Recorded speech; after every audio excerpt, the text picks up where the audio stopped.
started, if you could take a seat, that would be great.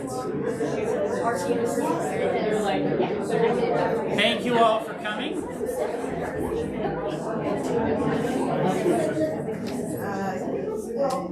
Okay, we're going to go ahead and get started. My name is Jeff Merchant. I am the Executive Director of the Better Utah Institute, and I am so glad to have everyone here. We've got a crowd full of people that are sitting down, and as we get started, I wanted to just give everybody a few ground rules about how this debate is going to work. So, in a few seconds, our moderator will replace me at this seat, but my comments are really to the people in the audience. So there are a couple of rules that I really need you to abide by as we go through the debate. And the first one is that you need to stay silent for the duration of the debate. That means that when you hear someone say something amazing that you love and you agree with, you get a clap inside your head, but not with your hands. You don't get to scream out in anger when someone says something that you don't like. Just stay quiet for the entirety of the debate. There are a couple of reasons for that. The first is that this is being live streamed, which means that people online are hearing this, and it will be harder for them to hear if you're clapping every time these two great candidates say something wonderful. The second reason for that is we want to get through as much as we possibly can. And as funny as it may seem, every time you clap, it slows the cadence of the debate down, and we don't get to quite as many questions. So just stay quiet. You will get an opportunity, I promise, at the end of the debate to clap as long and as loud as you want. The second rule is that there is a door in the back, and we would ask that you stay in your seat for the entirety of the debate, but if you do have to get up and leave for some reason, that you go backwards and not forwards. So don't come towards the candidates or the moderator, go back. So there are 3 aisles, just use one of those 3 aisles to do that, and that would be fabulous if you would just make sure to go back instead of forward. The last rule is that, and this is what you hear everywhere you go, right? If you have a cell phone, please silence it or turn it off. I'm not going to make you turn them off, but just keep it on silent so that you're not disrupting either of the candidates. As you can imagine, they've done a lot of work to prepare for this. I'm going to make sure that they get every opportunity to say what they want to say without being interrupted. So if you get a second, please just turn that off. With that, I'm going to turn the time over to Eli McCann, who's going to be our host tonight. Thank you. We can't even clap now for our... You can clap for it. What he meant to say is you can always clap for me during this evening, but thank you all for coming to this, and thank you to those of you who are streaming online. I want to thank our candidates, Jeff Howell and Hoang Nguyen. You can clap for that too. I really appreciate you two being here and answering questions, and I've been looking forward to this. I don't know about you, but I'm happy to be here and excited to cover the topics that we're going to cover. The candidates were given advance notice of the topics we might cover tonight, but they have not seen the questions I'm going to ask. So we're asking them to sort of think on their feet, and we'll see how they do. I'm sure we're going to be really impressed. We had a very professional coin flip before you all came here, and Ms. Nguyen won that coin flip, and she would like to go first. We're going to give her 3 minutes to introduce herself. Thank you. And thank you to everyone for coming out tonight. I love that I recognize so many faces. I know many of you have heard me give my speech so many times, but allow me to please reintroduce myself. My name is Hoang Nguyen. I'm running to be our next House representative here in District 23, a place that I have called home for the last 25 years. I am asking for your support on the ballot that you should have received, because I know I got mine today. I'm running because our public education, our environment, our economy, and equity must be protected. I am the right candidate to make sure that this happens. I know most of you also know my biography, but for those who do not, I'm a refugee from Vietnam. I came when I was 1 year old. My father was killed shortly after we had arrived in the US. My mother worked multiple jobs to make sure that her 7 children were going to be able to survive. I am the ROI on every investment that this country has made in me. From the PBS programming that's taught me English, to our public education system, to DEI programs, to federal Pell Grants that made it possible for me to attend college. The return on investment for our community has been a family-owned business that has created jobs for thousands of Utahns and has supported hundreds of families over the years. I want to take this opportunity and take every opportunity that I was afforded to pay it forward by crafting policies that will ensure that everyone in our community can grow and thrive. I'm a unique candidate with very different lived experiences than the majority of our current lawmakers. Utah is changing, and we need fresh perspective that will help make sure that our policies are more equitable and inclusive for all Utahns. Tonight, I look forward to being able to tell you what makes me uniquely positioned to be able to represent us and our democratic values on Capitol Hill. Thank you. Thank you, Ms. Nguyen. Mr. Howell, you got 3 minutes. Awesome. Hello, everyone. Thank you for being here tonight. And thank you for Alliance for Better Utah and for Eli for moderating, facilitating this debate. My name is Jeff Howell, and I'm running to be your next State House Representative in House District 23, and I want your vote. My wife, Caitlin, and I just live down the street with our 3 boys across the street from Bonneville Elementary School, and this is a very familiar place, this library.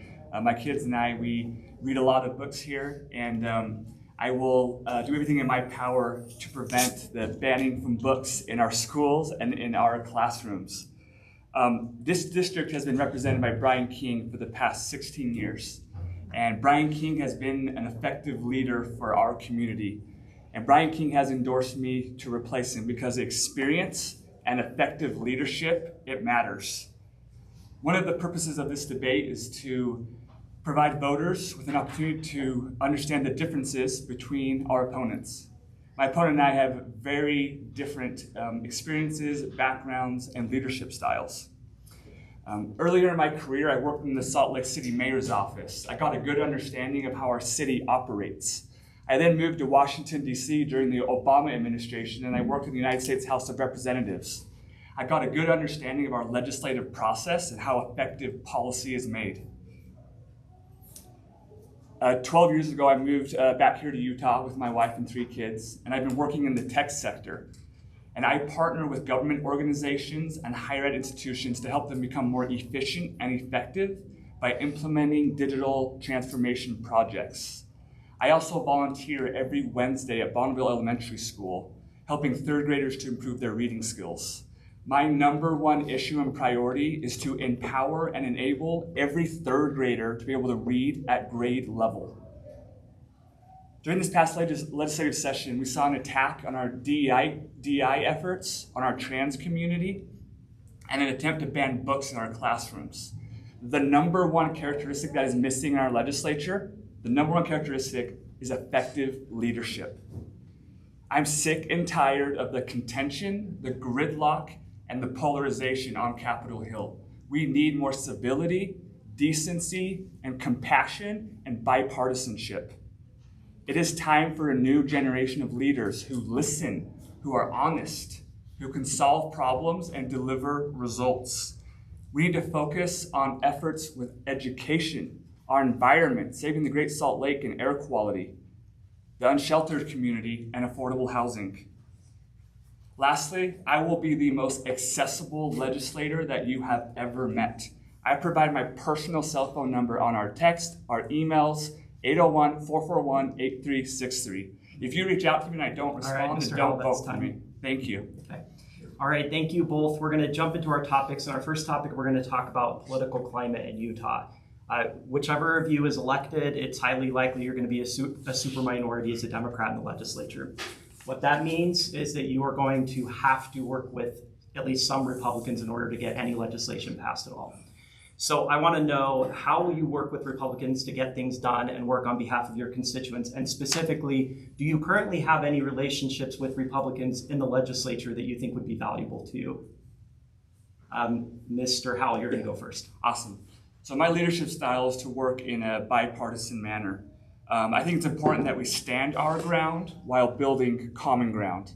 And I think it's time for a new generation of leaders who will put aside party labels and who will listen, who will be accessible, and who will solve problems and deliver results. I love that question. One of my best friends, he is Tyler Clancy. He's the youngest Republican representative on Capitol Hill. He's 26 years old, he's a police officer, and he represents Provo. He and I served on the board of directors together of the Utah Emerging Leaders Initiative. He and I represent a new generation of leaders who will go to Capitol Hill, who will put our party labels aside. We will reach our hands across the aisle. We will work in a bipartisan fashion in order to solve problems and deliver results. That's my mode of operation, and that's my leadership style. All right, Ms. Nguyen. Thank you for saying super minority, because I know a thing or two about being a super minority. But beyond that, as a business owner, I have been up on the Hill for the last 5 years now, advocating for more common sense policies and more equity. It was actually Senator Luz Escamilla who said to me 5 years ago, Hoang, you should really consider running for office. The way you're able to work across party lines is refreshing. We need your voice up there. By the time we were starting a new arm of our business, so it wasn't the right time yet. 2 years ago, leadership from the House came to me. And you think it would have been leadership from the Democrat side, which I know all of them, and they spoke to me on one-on-one, but this was the most profound thing. When Republican leadership from the House came to me, and I'm gonna say the name because we're not big fans of them, but they have known me for years and they have worked with me for years. They know I'm a Democrat. They know I've been a lifelong Democrat since I became a naturalized citizen at 18. Mike Schultz, Jefferson Moss said, you need to come up here. We will work with you. You're a Democrat who's pragmatic, who understands how to get things done. Last thing I would say, Steve Lunn out of Sanpete County, Representative Lunn, called me up last session and said, I'm not going to be running again. But there are there are moderate Republicans up here who do not like the rhetoric. We are trying to start a caucus that's bipartisan, and you are key to starting that successful bipartisan caucus in the House. All right, that's time. Thank you, Ms. Nguyen. All right, let's talk about legislative process. Being a new legislator is going to require you to learn a lot very, very quickly. And so I want to know, what skills and abilities do you have you think will help you hit the ground running? Ms. Nguyen, you'll go first. You know, when I say I've been up on the Hill for the last 5 years, I've been helping pass bills. That 5 years was spent shadowing lawmakers, watching how they did it. Senator Luz Escamilla had been up there for 16 years now. And in that 16 years, she passed 131 bills. There's a way to be effective up there, and she has shown me the ropes. I've shadowed so many Democrats and Republicans, both in the House side and the Senate side. I know a thing or two about having the odds stacked against you. I know how to be an effective leader up there because I've seen how it's done. I've watched how Democrats can still be effective. I keep talking about we need to break that supermajority. Until we can be more strategic and break the supermajority, we are a super minority who needs to be able to sometimes, as a Democrat, make bills a little bit less worse than it can be. I said when I'm running because I know how to work across party lines. I've been doing it for years now, but I'm doing it for the next generation. I'm doing it until these folks who work on my campaign are ready and seasoned and experienced enough to go up there and fight for our democratic values. I'm in my 40s now. I've been around a time or two. I built a successful business, and I'm gonna take all of those experience to get up there and make sure I am effective and not have to have a learning curve, a longer learning curve than others may have. Thank you.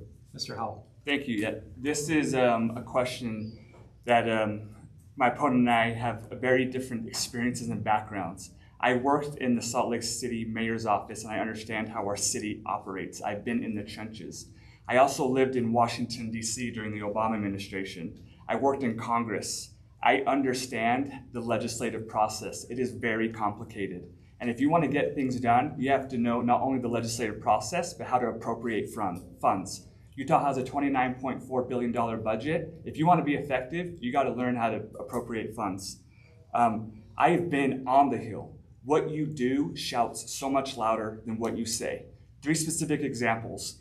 O2 is one of Utah's leading environmental non-for-profits that has endorsed me because of my environmental policies. we helped pass HB 220, which is an emissions reduction amendment. I also am very close with the Voices for Utah Children. This is a non-for-profit that is trying to expand childcare. We passed HB 461, the Child Care Grants Amendment. And lastly, the Policy Project, which I am a member of. We are trying to end child abuse here in Utah. This organization, we were on the Hill lobbying. We passed Senate Bill 205, the Child Sex Abuse Prevention Amendment. These are specific examples of how I have been on the Hill. I understand our legislative process, and I've been there. I know how to get things done. All right, thank you. Let's get into some substantive topics now. We're going to start with education. Mr. Howell, you're going to go first on this one. In your opening statement, you talked about grade reading level. Mm-hmm. In 2022, only 37% of Utah students met the National Assessment for Educational Progress Proficiency level in reading. What is your plan to increase the number of students reading on grade level? Love it. This is my favorite question by far. Whenever I'm knocking doors, I'm often asked the question, Jeff, what is your number one issue? And from day one of this campaign, I have told them it is education. But very specifically, I volunteer every Wednesday at 12:30 at Bonneville Elementary School, helping third graders to improve their reading skills. I have been in the trenches. I care about our future. I care about our teachers. I care about our students. The greatest investment we can have is in them. The ROI is priceless. One thing we're going to do is when the Salt Lake City School District has a strategic plan that by 2029, they want to have 80% of third graders reading at grade level. Right now, it's hovering about 65%. We will implement and continue to expand this LETTERS program, which teaches teachers and students how to improve their reading skills and with spelling. That is what the legacy I want to leave behind if I am elected, is to empower every third grader to be able to read by grade level. All right, Ms. Nguyen. So I went and I met with, I've been trying to do my homework to be a little bit more informed and educated and have real firsthand stories about what's happening in our public education system.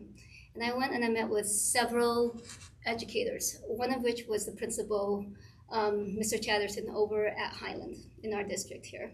What was supposed to be a 1-hour meeting ended up being a 3-hour meeting.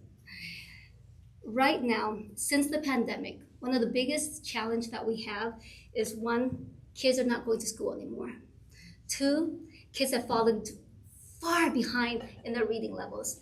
And 3, the level of engagement and distractions because of social media and all these other things that are now available for the kids, engagement is not there anymore.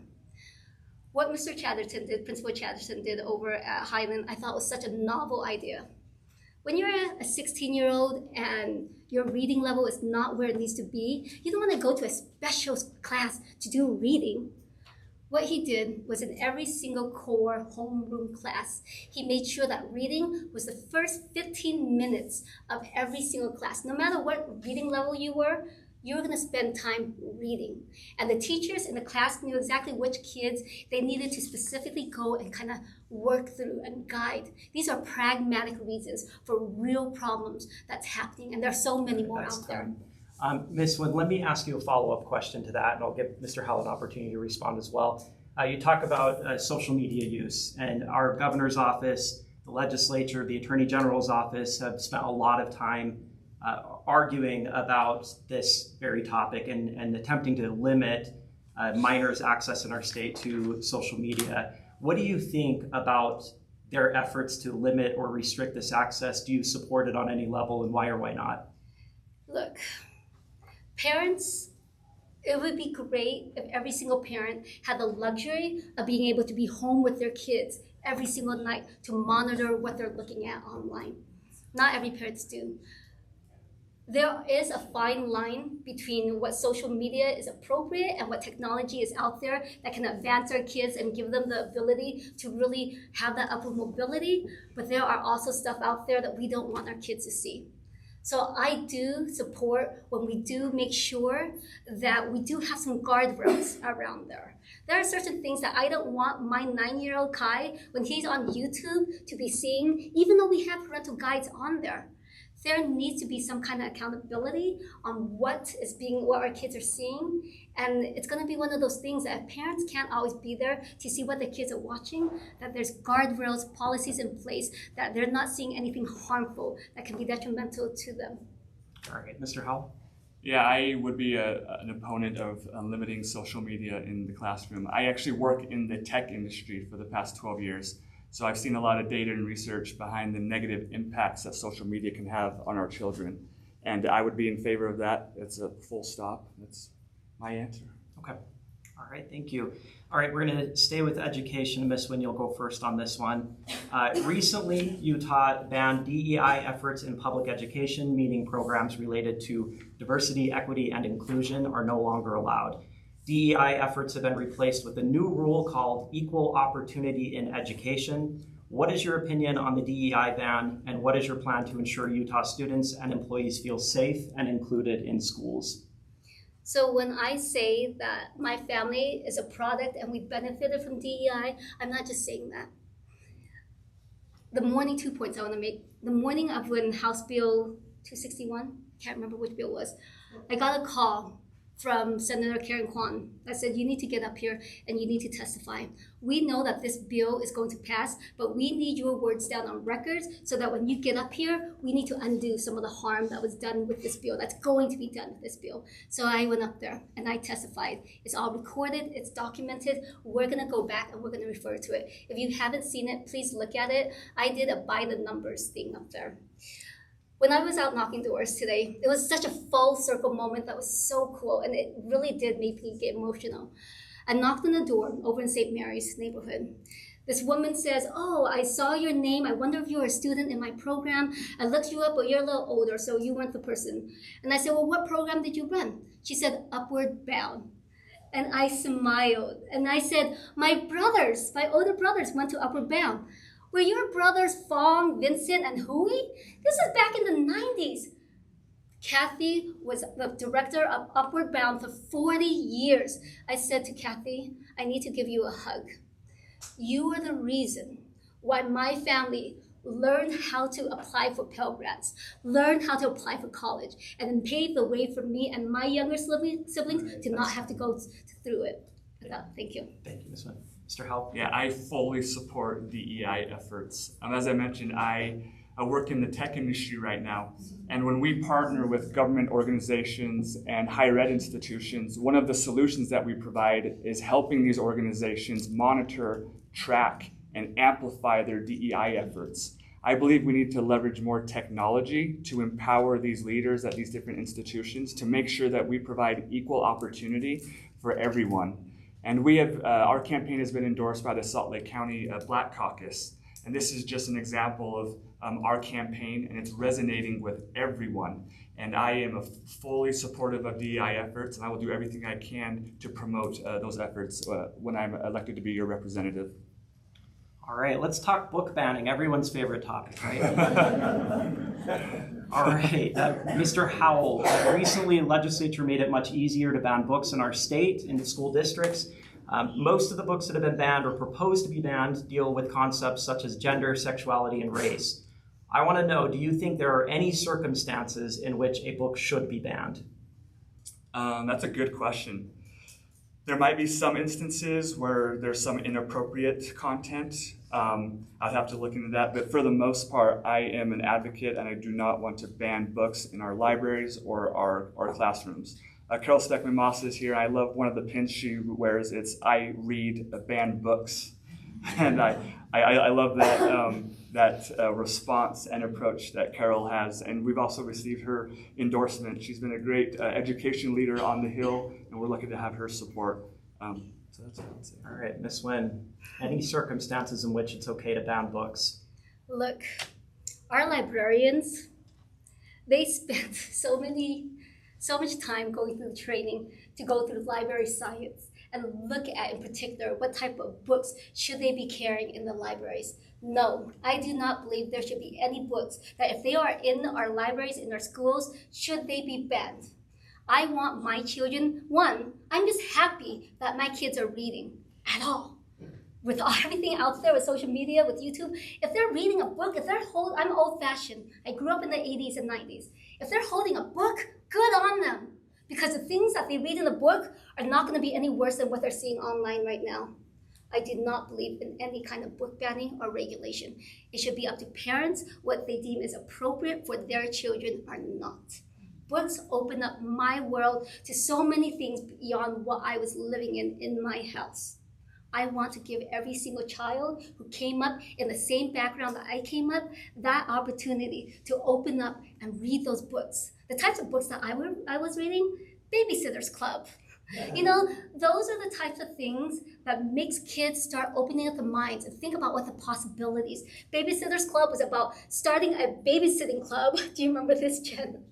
To be able to raise money and go and buy things for them and themselves and their families and their friends. Entrepreneurship. I'm going to say I learned my entrepreneurship from Babysitter's Club. All right, thank you, Ms. Nguyen. All right, let's talk environment, and specifically the Great Salt Lake, the Great Arsenic Lake, apparently. Issue of the Great Salt Lake, something that we have to take seriously before we all die of arsenic poisoning, of course. Water levels, even after 2 healthy winters and 1 record-breaking winter, are still far below what is considered healthy. What do you think is the most important factor that needs to be addressed when it comes to water levels at the Great Salt Lake, and what can the legislature do about it, Ms. Nguyen? I have said many times during this campaign trail, the solution to the Great Salt Lake is not running a pipeline from the Pacific Ocean to the Great Salt Lake. There are real practical ways to be able to handle this. I am, to Republicans, I'm known as an agriculture family because we grow down and we have farms down in Sanpete County, we have businesses in Carbon County. I have been working with farmers and ranchers and the Farm Bureau for many years. You cannot be mad at agriculture and ranchers because their livelihood depends on their water rights. They've been taught to hold on to those water rights with their dear lives. We can work legislatively to make sure that these farmers and ranchers upstream are compensated in a way that we can release those excess water rights, okay? Beyond getting, like I said, there's pragmatic ways to do it. But beyond that, we know that when that lake dries up, there are real dire consequences to almost making it impossible to live in the state. When my neighbors come to me and say that her son could not go to school today because his asthma was kicking up because of the red air quality, that not only becomes a policy issue for me, it becomes a personal crusade.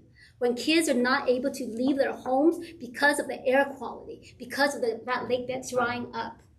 Thank you, Ms. Nguyen. Mr. Howell. Thank you for the question. I am an avid outdoorsman. I have a season pass to Park City Ski Resort. I mountain bike and I run.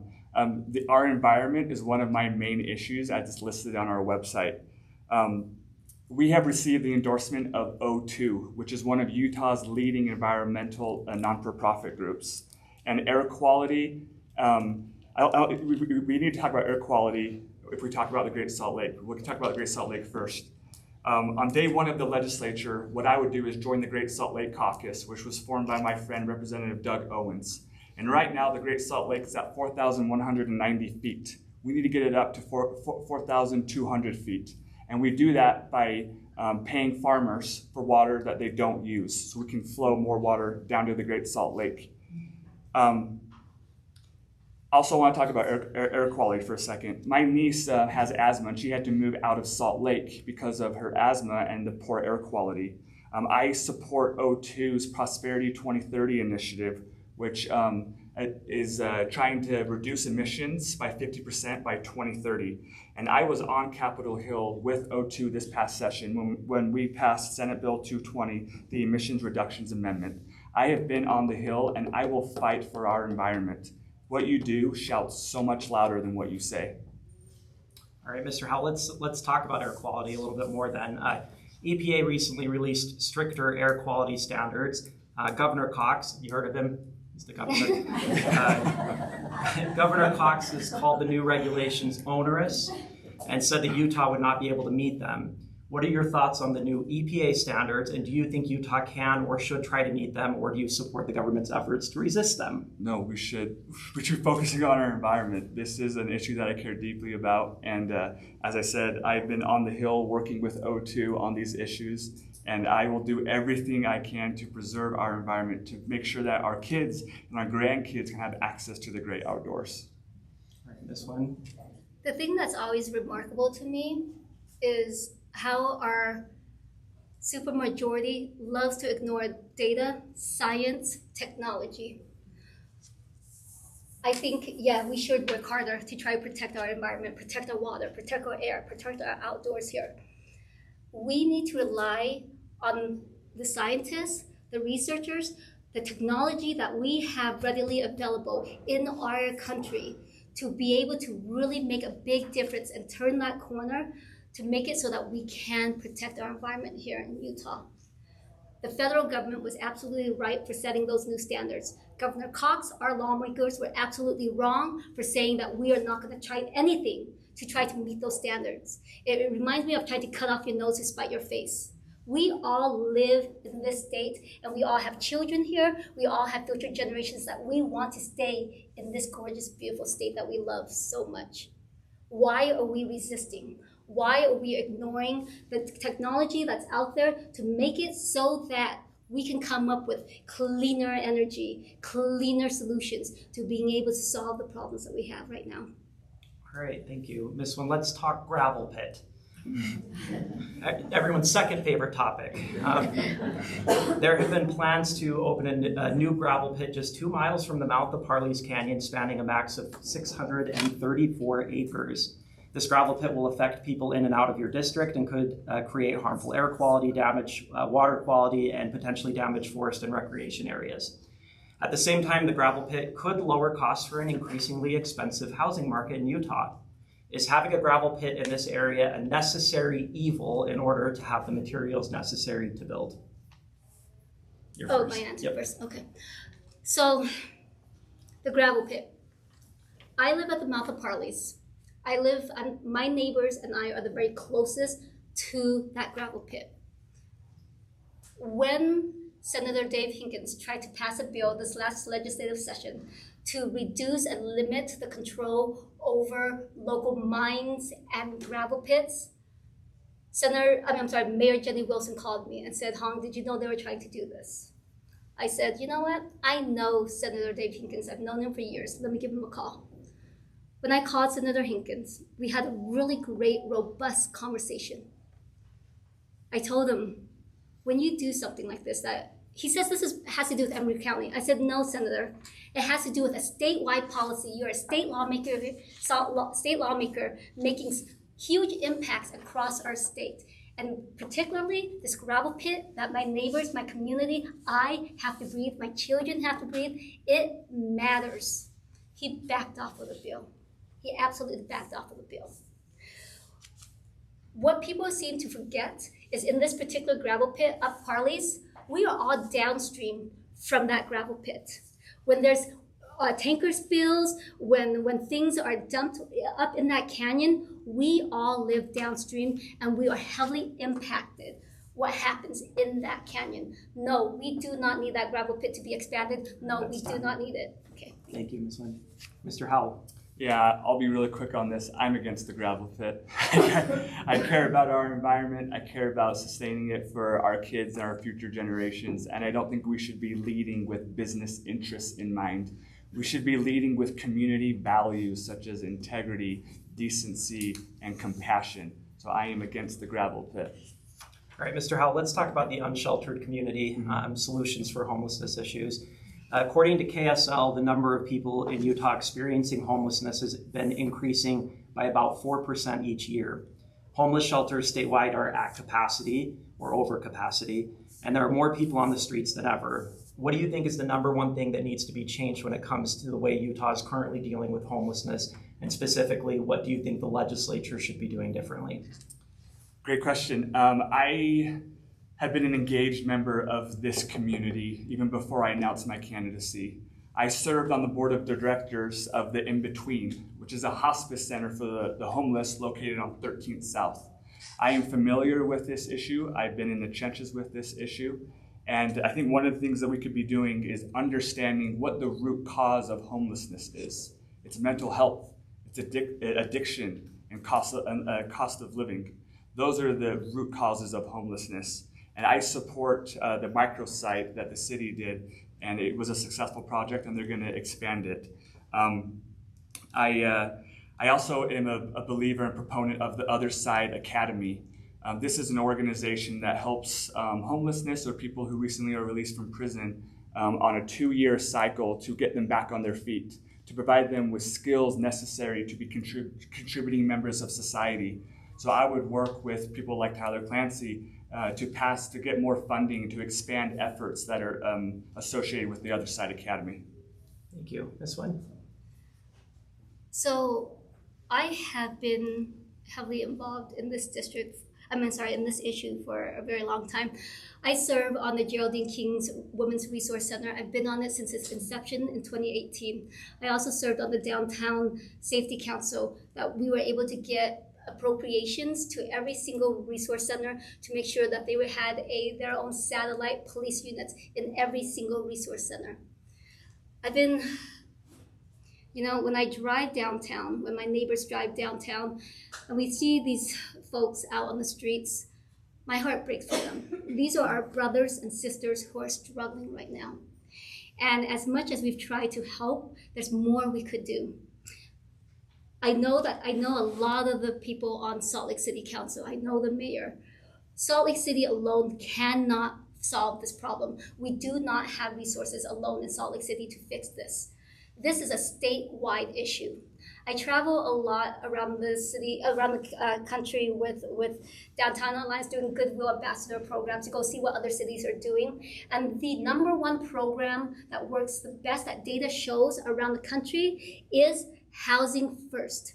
Housing First with a wraparound service. That is something that we've tried, but we need to double down on. State legislatures, I will work with them to be able to focus on that policy of Housing First. Thank you. Thank you. Ms. Nguyen, let's talk a little bit more about housing then. Number of Utahns in need of places to live is growing at an extreme rate. So is the cost of homes. According to the Utah Foundation, between 2017 and 2022, the median price of a home doubled. Can you please talk about current housing options in your district and what your goals are when it comes to increasing affordable housing in our state? There's not a lot of current housing options in our district. We need to do better as a city, as a county, as a state right now. Salt Lake City did a recent anti-gentrification study, and it found that from Ogden down to Provo, if we lose one affordable housing unit, we are not able to make it up in this geographic region. What does that mean? That means that people who stock our shelves, people who dump our trash, are no longer able to afford to live in our valley if they lose their affordable housing. This no longer becomes an issue of the heart, it becomes an issue of city function. If people who we rely on to make sure the city runs cannot even afford to live here, when rent becomes so high that people aren't able to afford to save up for their down payment, and it's happening more and more and more, and when interest rates are getting so high that what would have been reasonable down payments are now unreasonable, we have a real problem here. We are on a growth trajectory in the next 10 years because the Olympics are coming.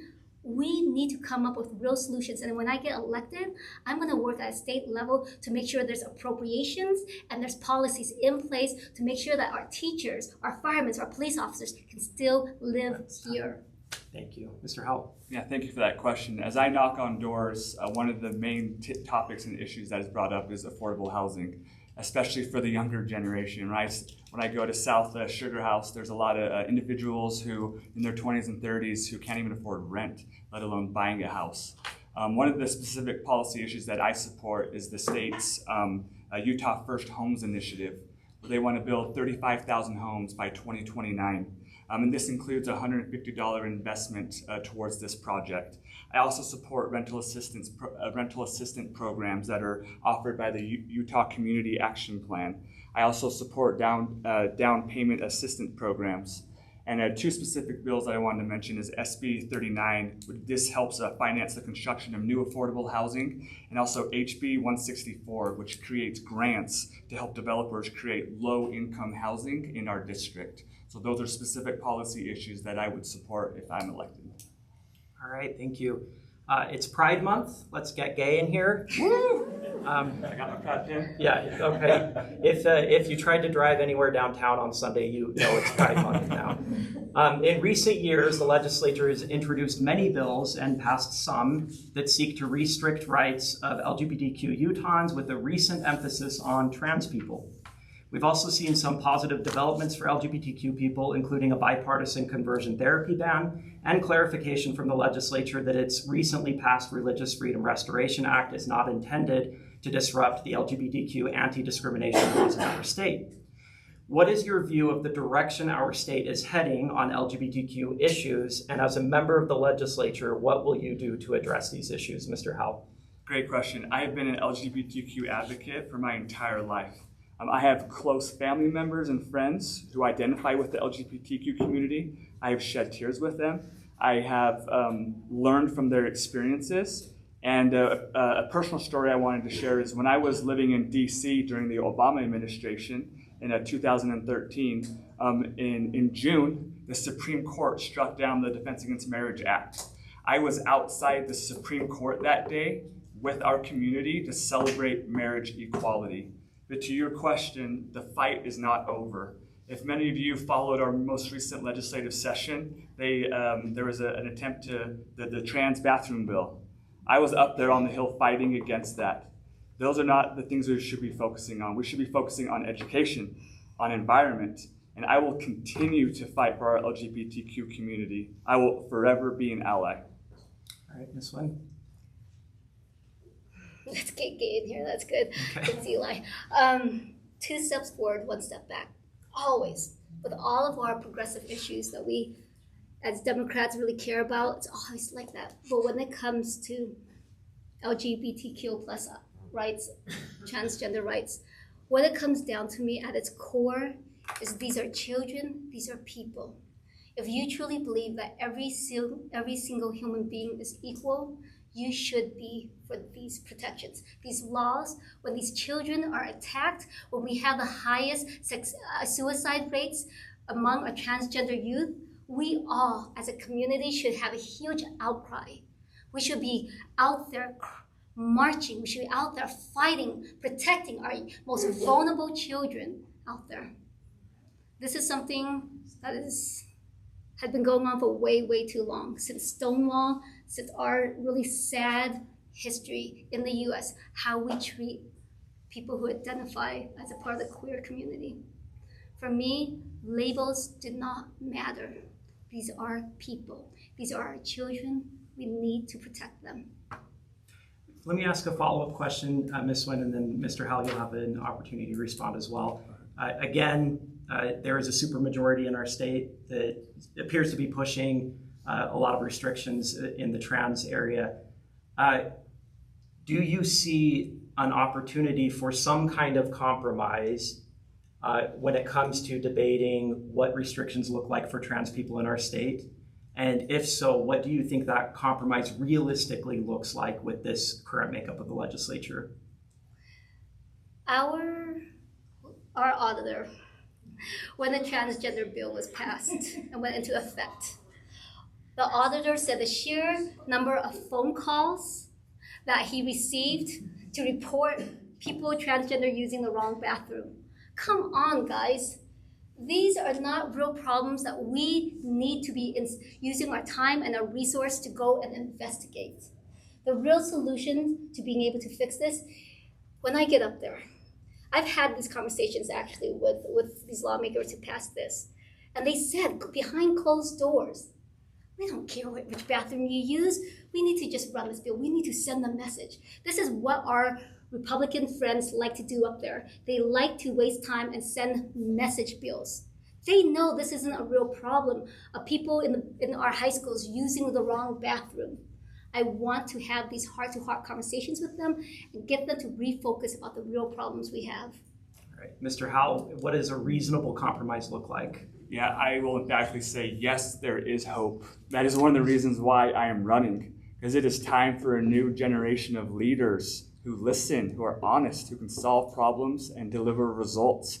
I believe my generation, we have a lot of the similar beliefs about this issue, and I do think that there's a lot of opportunity to work with people like Tyler Clancy, the younger folks who are up there at the legislature, to really tackle these issues. And I do want to make something very clear. I'm the only candidate that lists LGBTQ issues on their website. I am not afraid to talk about this. I will forever be an LGBTQ ally. Would you like to respond to that? Absolutely. Okay. That is absolutely not true. I have listed that on my website since day one. Show me. All right. No, show Don't me. pull out your phones yet, but you can fact check after this. Show We're me. going to move on to the next topic. All right, we're going to talk about abortion and reproductive health care. Currently, abortion is legal up to 18 weeks in Utah as we await a ruling on the trigger ban and the clinic ban. If these abortion bans take effect, what actions will you take to protect people's bodily autonomy? Ms. Nguyen, you can go first. So I actually met with Jason Stevenson for the second time this morning over at Planned Parenthood. He is the policy director over there. And we went over all of those different, what data shows, what's happening right now. With the trigger ban right now, the injunction in place, he believes we're weeks away from hearing from the decision on what they're doing there. Side note, I saw a story this morning, a headline this morning on the Salt Lake Tribune that said, we lost nearly, 1,000 less doctors applied to do residency here in Utah. 1,000 less doctors. What's happening right now with all of our reproductive rights that are being taken away from us, our choices that are being taken away from us, that's impacting a loss of true people who need to be able to come here and help us grow, help us transform right now.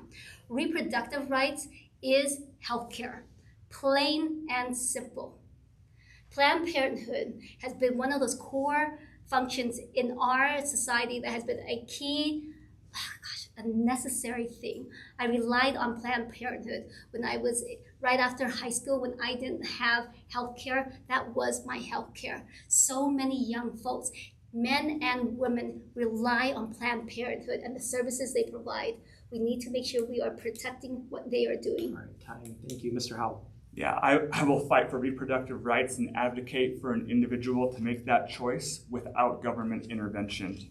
I also, this is a personal issue for me as well. I had a close family member who had a D&C at 24 weeks. And I'm grateful that this individual had the choice, the personal choice, without government intervention. When discussing reproductive freedoms, I think it's also important that you discuss protecting IVF access, lowering the cost of birth control, providing more sex education programs, and access to childcare. So I am a proponent of reproductive rights, and I will continue to be an advocate for that, and without government intervention. Okay, Mr. Howell, as a follow-up to that, I'm going to ask the supermajority question again. What does a reasonable and actually obtainable compromise look like on the abortion question in Utah? I would love to have abortions. Right now, there's up to 18 weeks you can get an abortion, and I would love to, and I will continue to fight and advocate that an individual's right to choose is between them and without government intervention. Okay, Ms. Nguyen, what does a reasonable and obtainable compromise look like on the abortion question in Utah right now? So people like to point to Europe, countries in Europe that says they have a 15-week abortion, that after 15 weeks you cannot get abortion. What they forget to tell you is that up to 15 weeks, the accessibility, the cost is so much more easier to be able to have access to healthcare and women's reproductive rights than it is here in Utah. I think the compromise is making it so that anyone who needs it, for whatever reason, whatever they're going through in their life, that they have access to it. That's affordable, accessible, and free from judgment from their providers, from their community, to be able to access the health care that they need. Okay, Ms. Nguyen, let's talk mass incarceration. In the most recent legislative session, lawmakers passed numerous laws that created new criminal offenses. expanded on existing criminal offenses, or they increased penalties. Many of these new laws require incarceration. Do you believe mass incarceration is currently a problem in Utah? And what would you do about it if you do? No, I do not believe in mass incarceration. I believe in rehabilitation. I believe in giving people chances to be able to correct their wrongs, to be able to be a productive member of society. I don't know if you guys know this, but I own a medical cannabis business. No laughter? Okay. I own a medical cannabis business. The number one thing that people who are in jail in the US are incarcerated for is simple possession of cannabis. We at Dragonfly have been working with the Last Prisoners Project since day one for 5 years now to try to get the people who are incarcerated for having simple possession of cannabis out of jail. They did what we are doing right now legally, and they've been sitting in jails for 15 years, 20 years. This is a tax on our system when we have people incarcerated for crimes that are non-violent, that has no real huge detriment to our society. We need to refocus our attention and resources on making sure that there's rehabilitation, that there are programs in place for people, for first-time offenders, to make sure jail's not the solution. And so many times what's happening in our jail is they get locked up, they're released within hours. It is a waste of our police officers and the administrators at the jail to have to work where they know that they're gonna have to release these people because of overcrowding within a matter of a few hours. Thank you, Mr. Howell. Yes, I do believe that mass incarceration is a problem. Every Christmas Eve, my family and I, alongside with Dave DeRocher, who's the executive director at the Other Side Academy, we visit the state prison. And we have a devotional with all of the women inmates. And this is a very special opportunity to go down and sit with those inmates and to hear about their stories and their backgrounds and their experiences. They are such good people in those prisons. It's a special environment. And I do want to partner with organizations like the Other Side Academy. I want to help expand their efforts. I want to provide them with additional funding. The Other Side Academy is an organization that helps those who are recently released from prison to get back on their feet, to teach them skills that they need to be contributing members of society. I think we need to continue to expand those efforts like the Other Side Academy. That's what I would support. Okay, I'm going to ask one more question. It's a quick one. In all likelihood, one of the two people sitting up here is going to be the representative for this district, and the other one will lose and live forever in shame. What this means is one of you is going to be the other's representative, and I want to ask you, if you lose this race, what will you do? First of all, will you commit to supporting the other candidate? And if so, what will you do specifically between now until the election and thereafter to support that person's work? Mr. Howell. Yeah, that's a good question. Yes, I will support my candidate. My opponent, sorry. And I've told people this on the campaign trail. I want to work in a bipartisan manner. I tell people, if you vote for me, if you don't vote for me, I'll still support you. I feel we are in a very extreme and hateful and contentious political environment. I do believe that we need to come together as a community. We do need more civility. We do need more decency. We need more compassion. And that's why I'm running. All right, Ms. Nguyen? Absolutely. We need more Democrats. That's the bottom line. We need to break that supermajority. We can't risk losing any other Democratic seat. I will work with Jeff. I will work with any Democrat to be able to go and try to break that supermajority. I actually have plans to the Utah Association of Counties. I'm going to be doing an ambassador program with them to go around to all the rural counties in our state and work with those commissioners, or work with those individuals to start opening their hearts and minds about what democracy, what Democrat values really look like. So yes. See, they do love each other. Okay, we're going to have closing statements. You each have 3 minutes. Mr. Howell, first. Awesome. Well, thank you so much for coming here tonight. I remember when I first decided to run back in last fall, I wrote down in my journal, "Remember who you are." And that's a line from Lion King, from Mufasa to Simba. and when Simba's losing his way in life and he needs some direction. And that's a line that I've carried with me throughout my entire life. Remember who you are. I am so sick and tired of the contention and the extremism and the polarization in our political climate right now. We need more civility. We need more decency. We need more compassion. Not only that, we can't just elect any type of Democrat. We need effective Democrats who have the skill set, the experience, working in the legislature, working in the mayor's office, getting a good understanding of our legislative process. I also have a background in tech. I thrive working in an environment that challenges and disrupts the status quo. If there was ever a time that our political environment needed disruption, it's now. A vote for Jeff Howell is a vote for compassion, for integrity, for decency. A vote for Jeff Howell is a vote for a new generation of leaders who will listen, who will be accessible. I provide my personal cell phone number to everywhere I go. You can call me, text me. I tell people if you reach out to me and I don't respond, then don't vote for me. I will be the most accessible legislator that you have ever met. If there's one thing I want you to remember from this debate tonight, it's this. This campaign is not about me. It is about us coming together as a community, because together we win. Thank you. All right, Ms. Nguyen. Okay. Thank you so much for listening to me tonight. I had to prepare my notes. Normally I memorize my speech, but we were out knocking doors. It was Pride. It was a busy weekend. Okay. I know so many of you have heard me say a lot of the same things tonight. But if you take away one thing from tonight and share with your neighbors, please let them know I am ready. I am the right candidate for this position. I understand intimately how important it is to protect our middle class. The unions showed up tonight. I have said to the unions, I am going to make you guys proud. I'm going to make you guys proud because we are going to rise together. We are going to rebuild the middle class. I am the ROI on our public education system that deeply needs our protection. I'm your neighbor who breathes the same air as you and stays up at night worrying what the future will look like for our children here.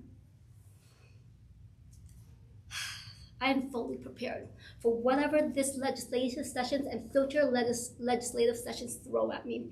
Whether it's a gravel pit or a major league sports team, I'm able to rise to the occasion because I've done it time and time again throughout my life. I'm going to make sure that I protect our community, our neighbors, and do it in a way that's sustainable and healthy. I know how to do this because the education you gave me prepared me to do this. The experience that I can draw on make me a unique candidate. I am your superpower. I'm a woman from a distinct background, and I can see the holes in our society that many other people cannot see. I will work with each and every one of you to help and fix them. I will help craft policy that's inclusive and equitable for all Utahns. Our children will have a better future here because I am up there, because I'm a beacon for so many of them. I'm ready for this job. When you fill out your ballots tonight, please make sure you check Hoang, Nguyen on your ballots. If I may, on a personal note, for those of you who are watching online who may not live in my district, but have reached out to me because you have particular interest in my campaign, because you identify with me as a refugee and a Vietnamese American, I want to thank you for supporting me. The significance and profound impact of my history-making election to be the first refugee and the first Vietnamese American ever to be elected in the state legislature, this is not lost on me. I'm going to work every day to make your lives easier and make you proud. Thank you to everyone tonight for coming. All right, thank you. That was a lot of fun. Thank